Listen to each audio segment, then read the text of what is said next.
Well, folks, welcome to Adult Storytime at the Bedford Public Library. And exciting, this year I went ahead and chose all 12 stories at the beginning of the year. So I already know what we'll be reading. So make sure you go to our calendar online each month and check it out so you can see what we are reading each month.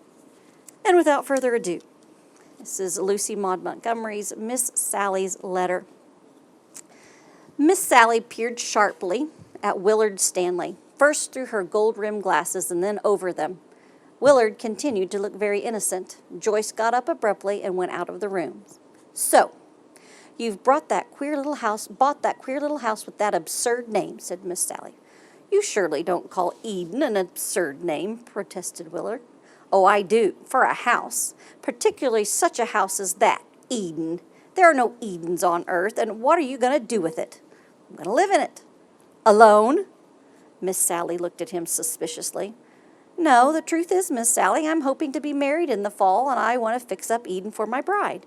"Oh," Miss Sally drew a long breath. Partly it seemed of relief, and partly of triumph, and looked at Joyce, who had returned with an expression that said, "I told you so." But Joyce, whose eyes were cast down, did not see it. "And," went on Willard calmly, "I want you to help me fix it up, Miss Sally. I don't know much about such things, and you know everything. You'll be able to tell me just what to do to make Eden habitable." Well, Miss Sally looked as pleased as she ever allowed herself to look over anything a man suggested. It was the delight of her heart to plan and decorate and contrive. Her own house was a model of comfort and good taste, and Miss Sally was quite ready for new worlds to conquer. Instantly, Eden assumed importance in her eyes. She might be sorry for the misguided bride who was rashly going to trust her life's keeping to a man, but she would see at least that the poor thing should have a decent place to begin her martyrdom in. "I'll be pleased to help you all I can," she said graciously. Miss Sally could speak very graciously when she chose, even to men. You would not have thought that she hated them, but she did, in all sincerity, too. Also, she had brought her niece up to hate and distrust them, or she had tried to do so, but at times Miss Sally was troubled with an uncomfortable suspicion that Joyce did not hate and distrust men quite as thoroughly as she ought. And the suspicion had recurred several times this summer since Willard Stanley had come to take charge of the biological station at the harbor. Miss Sally did not distrust Willard on his own account. She merely distrusted him on principle and on Joyce's account. Nevertheless, she was rather nice to him. Miss Sally, dear, trim, dainty Miss Sally, with her snow-white curls and her big girlish black eyes, couldn't help being nice, even to a man. Willard had come a great deal to Miss Sally's. If it were Joyce he were after, Miss Sally blocked his schemes with much enjoyment. He never saw Joyce alone. That Miss Sally knew of at least, and he did not make much apparent headway. But now all danger was removed, Miss Sally thought. He was going to be married to somebody else, and Joyce was safe. "Thank you," said Willard. "I'll come up tomorrow afternoon, and you and I will take a prowl about Eden and see what we must do." "I've ever so much obliged, Miss Sally." "I wonder who is he going to marry," said Miss Sally, careless of grammar, after he had gone. Poor girl." "Oh, I don't see why you should pity her," said Joyce, not looking up from her embroidery. There was just the merest tremor in her voice. Miss Sally looked at her sharply. "I pity any woman who is foolish enough to marry," she said solemnly. "No man is to be trusted, Joyce. No man. They are all ready to break a trusting woman's heart for the sport of it. Never you allow any man the chance to break yours, Joyce. I shall never consent to you marrying anybody. So mind you don't take any such notion into your head. There oughtn't to be any danger, for I've instilled correct ideas on this subject into you from childhood. But girls, they're such fools. I know, because I was once myself one." "Of course, I would never marry without your consent, Aunt Sally," said Joyce, smiling faintly but affectionately at her aunt. Joyce loved Miss Sally with her whole heart. Everybody did who knew her. There never was a more lovable creature than this pretty little old maid who hated the men so bitterly. "That's a good girl," said Miss Sally approvingly. "I own that I have been a little afraid that this Willard Stanley was coming here to see you. But my mind is set at rest on that point now, and I shall help him fix up his doll house with a clear conscience. Eden, indeed." And Miss Sally sniffed and tripped out of the room to hunt up a furniture catalog. Joyce sighed and let her embroidery slip to the floor. "Oh, I'm afraid Willard's plan won't succeed," she murmured. "I'm afraid Aunt Sally will never consent to our marriage, and I can't and won't marry him unless she does, for she would never forgive me, and I couldn't bear that. I wonder what makes her so bitter against men. So as she is so sweet and loving, it seems simply unnatural that she should have such a feeling so deeply rooted in her. Oh, what will she say when she finds out? My dear little Aunt Sally. I couldn't bear to have her angry with me." And the next day Willard came up from the harbor and took Miss Sally down to see Eden. Eden was a tiny, cornery, gabled gray house just across the road and down a long, twisted, windy lane skirting the edge of a beechwood. Nobody had lived in it for 4 years, and it had a neglected, out-at-elbow appearance. "It's rather a box of a place, isn't it?" said Willard slowly. "I'm afraid she'll think so, but it's all I can afford just now. I dream of giving her a palace some day, of course, but we'll have to begin humbly. Do you think anything can be made of it?" Miss Sally was busily engaged in sizing up the possibilities of the place. "It is pretty small," she said meditatively, "and the yard is small too, and there are far too many trees and shrubs all messed up together. They must be thinned out, and that paling there taken down, and I think a good deal can be done with it. As for the house, well, let us see the inside." And Willard unlocked the door and showed Miss Sally over the place. Miss Sally poked and pried and sniffed and wrinkled her forehead and finally stood on the stairs and delivered her ultimatum. "This house can be done up very nicely. Paint, yes, and paper will work wonders, but I wouldn't paint it outside. Leave it that pretty silver weather gray. Plant vines to run over it. Oh, and we'll see what we can do. Of course it is small. A kitchen, a dining room, a living room, and 2 bedrooms. You won't want anything stuffy. You can do the painting yourself, and I'll help you hang the paper. How much money can you spend on it?"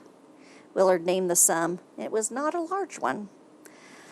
"But I think it will do," mused Miss Sally. "We'll make it do. There's such a satisfaction getting as much as you possibly can out of a dollar and twice as much as anybody else would get. I enjoy that sort of thing. This will be a game, and we'll play it with a right good will. But I do wish you would give the place a sensible name." "I think Eden is the most appropriate name in the world," laughed Willard. "It will be Eden for me when she comes." "I suppose you tell her all that and she believes it," said Miss Sally sarcastically. "You'll both find out that there's a good deal more prose than poetry in life." "But we'll find it out together," said Willard tenderly. "Won't that be worth something, Miss Sally? Prose, rightly written and read, is sometimes as beautiful as poetry." Miss Sally deigned no reply. She carefully gathered up her gray silken skirts from the dusty floor and walked out. "Get Christina Bowes to come up tomorrow and scrub this place out," she said practically. "We can go to town and select paint and paper. I should like the dining room done in pale green and the living room in creamy tones, ranging from white to almost golden brown. But perhaps my taste won't be hers." Oh, yes, it will," said Willard with assurance. "I am quite certain she will like everything you like. I can never thank you enough for helping me. If you hadn't consented, I should have had to put it in the hands of some outsider whom I couldn't have helped at all. And I wanted to help. I wanted to have a finger in everything because it is for her, you see, Miss Sally. It will be such a delight to fix up this little house knowing that she is coming to live in it." "I wonder if you really mean it," said Miss Sally bitterly. "Oh, I dare say you think you do. But do you?" "Well, perhaps you do. Perhaps you are the exception that proves the rule." This was a great admission for Miss Sally to make. And for the next 2 months, Miss Sally was happy. Even Willard himself was not more keenly interested in Eden and its development. Miss Sally did wonders with his money. She was an expert at bargain hunting, and her taste was excellent. A score of times she mercilessly nipped Willard's suggestions in the bud. Lace curtains for the living room? Never! They would be horribly out of place in such a house. You won't want curtains at all. Just a frill is all the quaint window needs, with a shelf above it, for a few bits of pottery. I picked up a loaf of a brass platter in town yesterday. Got it for next to nothing from that old guy who would really rather give you a thing than suffer you to escape without taking something. Oh, I know how to manage them." "Well, you certainly do," laughed Willard. "It amazes me to see how you fare, how far you can stretch a dollar." Willard did the painting under Miss Sally's watchful eye, and they hung the paper together. Together they made trips to town or junketed over the country to search for furniture and dishes of which Miss Sally had heard. And day by day the little house blossomed into a home. And day by day Miss Sally's interest in it grew. She began to have a personal affection for its quaint rooms and their adornments. And moreover, in spite of herself, she felt a growing interest in Willard's bride. He never told her the name of the girl he hoped to bring to Eden, and Miss Sally never asked it. But he talked of her a great deal in a shy, reverent, tender way. He certainly seems to be very much in love with her, Miss Sally told Joyce one evening when she returned from Eden. I would believe in him if it was possible for me to believe in a man. Anyway, she'll have a dear little home. I've almost come to love that Eden house. Why don't you come down and see it, Joyce? Oh, I'll come someday, I hope, said Joyce lightly. I think I'd rather not see it until it's finished. Well, Willard is a nice boy, said Miss Sally suddenly. I don't think I ever did him justice before. The finer qualities of his character come out in these simple, homely little doings and tasks. He is certainly very thoughtful and kind. Oh, I suppose he'll make a good husband as husbands go, but he doesn't know the first thing about managing. If his wife isn't a good manager, I don't know what they'll do. Perhaps she won't like the way we've done up Eden. Willard says she will, of course, because he thinks her perfection.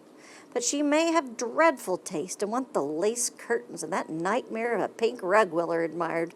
I dare say she'd rather have a new flaunting set of china with rosebuds on it than that dear old dull blue I picked up from a mere song down at the Aldenbury auction. I stood in the rain for 2 mortal hours to make sure of it, and it was really worth all that Willard has spent on the dining room put together. It'll break my heart if she sets to work altering Eden. It's simply perfect as it is, though I suppose I shouldn't say it. In another week Eden was finished, and Miss Sally stood in the tiny hall and looked about her. Well, it is done, she said with a sigh. I'm sorry. I've enjoyed fixing it up tremendously, and now I feel that my occupation is gone. I hope you're satisfied, Willard. Satisfied is too mild a word, Miss Sally. I am delighted. I knew you could accomplish wonders, but I never hoped for this. Eden is a dream, the dearest, quaintest, sweetest little home that ever waited for a bride. And when I bring her here, oh, Miss Sally, do you know what that thought means to me? Miss Sally looked curiously at the young man. His face was flushed, and his voice trembled a little. There was a faraway, shining look in his eye, as if he saw a vision. Well, I hope you and she will be happy, said Miss Sally slowly. When will she be coming, Willard?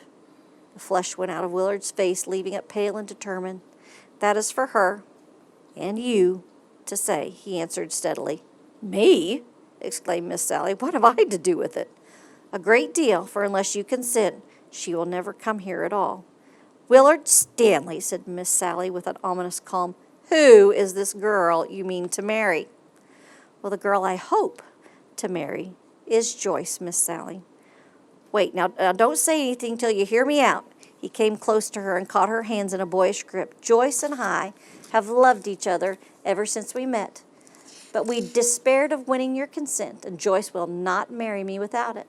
I thought if I could get you to help me fix up my little home, that you might get so interested in it and so well acquainted with me that you would trust me with Joyce. Please do, Miss Sally. I love her so truly, and I know I can make her happy. If you don't, Eden shall never have a mistress. I'll shut it up just as it is and leave it sacred to the dead hope of a bride that will never come to it. Oh, you wouldn't, protested Miss Sally. It would be a shame, such a dear little house, and after all the trouble I've taken. But you've tricked me. Oh, you men couldn't be straightforward in anything. Wasn't it a fair device for a desperate lover, Miss Sally? Interrupted Willard. Oh, you mustn't hold spite because of it, dear, and you will give me Joyce, won't you? Because if you don't, I really will shut up Eden forever. Miss Sally looked wistfully around her. Through the open door on her left, she saw the little living room with its quaint, comfortable furniture and its dainty pictures and adornments. And through the front door, she saw the trim, the velvet-swarded little lawn. Upstairs were 2 white rooms that only wanted a woman's living presence to make them jewels, and the kitchen, on which she had expended so much thought and ingenuity. The kitchen furnished to the last detail, even to the kindling in the range, and the match Willard had laid ready to light it. Gave Miss Sally a pang to think of that altar fire never being lighted. It was really the thought of the kitchen that finished Miss Sally. You've tricked me, she said, and again reproachfully. You've tricked me into loving this house so much that I cannot bear the thought of it never living. You'll have to have Joyce, I suppose. And I believe I'm glad that it isn't a stranger who is to be the mistress of Eden.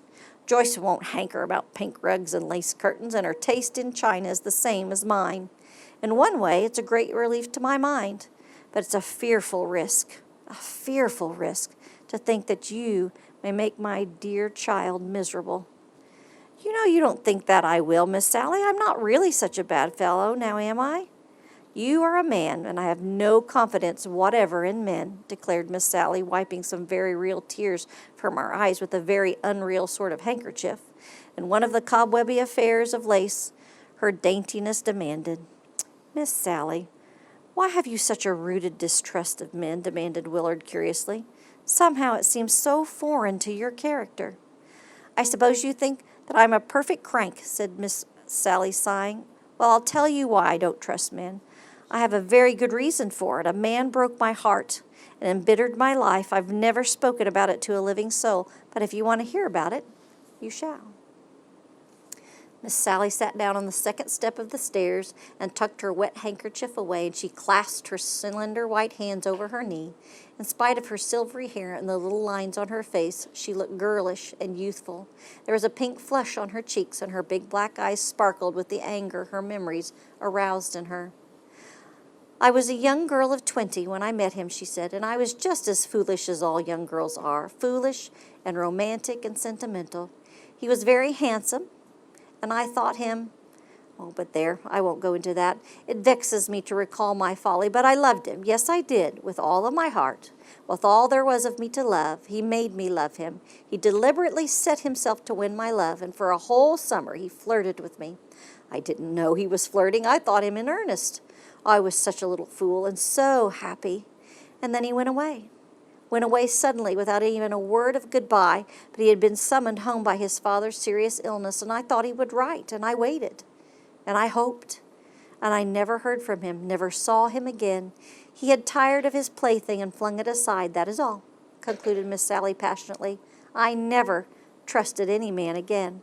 When my sister died and gave me her baby, I determined to bring that dear child up safely, training her to avoid the danger I had fallen into. Well, I failed, but perhaps it will all be all right. Perhaps there are some men who are true, though Stephen Merritt was false. Stephen who? Demanded Willard abruptly, and Miss Sally colored. I didn't mean to tell you his name, she said, getting up. It was a slip of the tongue. Never mind. Forget it, and him. He was not worthy of remembrance, and yet I do remember him, and I can't forget him, and I hate him all the more for it, for having entered so deeply into my life that I could not cast him out when I knew him unworthy. It's humiliating. Now there, let us lock up Eden and go home. I suppose you're dying to see Joyce and tell her your precious plot has succeeded. Willard did not appear to be all that impatient. He had relapsed into a brown study during which he let Miss Sally lock up the house. Then he walked silently home with her, and Miss Sally was silent too. Perhaps she was repenting her confidence, or perhaps she was thinking of her false lover. There was a pathetic droop to her lips, and her black eyes were sad and dreamy. Miss Sally, said Willard at last as they neared her house, had Stephen Merritt any sisters? Well, Miss Sally threw him a puzzled glance. Well, he had one, Jean Merritt, whom I disliked, and who disliked me, she said crisply. I don't want to talk of her. She was the only woman I ever hated. I never met any of the other members of his family. His home was in a distant part of the state. Willard stayed with Joyce so brief a time that Miss Sally viewed his departure with suspicion. Well, this was not very lover-like conduct. Oh, I dare say he's like all the rest. When his aim is attained and the prize loses its value, reflected Miss Sally pessimistically. Oh, poor Joyce, poor child. But there isn't a single inharmonious thing in his house. That is one comfort. I'm so thankful I didn't let Willard buy those brocade chairs he wanted. They would have given Joyce the nightmare. And meanwhile, Willard rushed down to the biological station, and from there drove furiously to the station to catch the evening express. He did not return until 3 days later, when he appeared at Miss Sally's dusty and triumphant.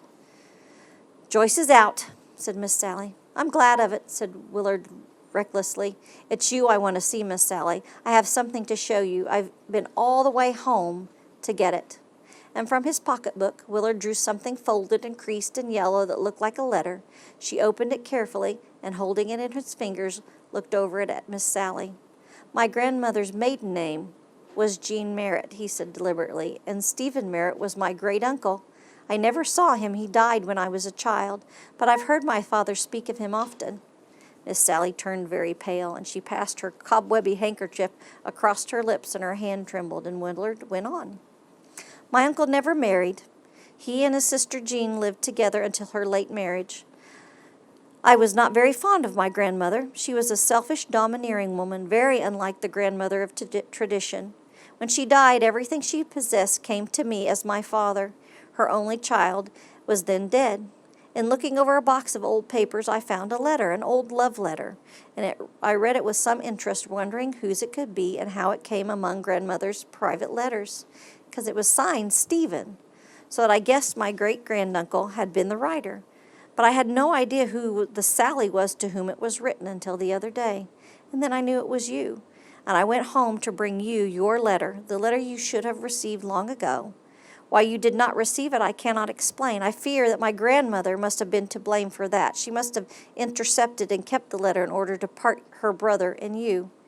In so far as I can wish to repair the wrong she has done, I know it can never be repaired, but at least I think this letter will take the bitterness out of the memory of your lover." And he dropped the letter in Miss Sally's lap and went away. Pale Miss Sally picked it up and read it. It was from Stephen Merritt, "To dearest Sally," and contained a frank, manly avowal of love. Would she be his wife? And if she would, let her write and tell him so.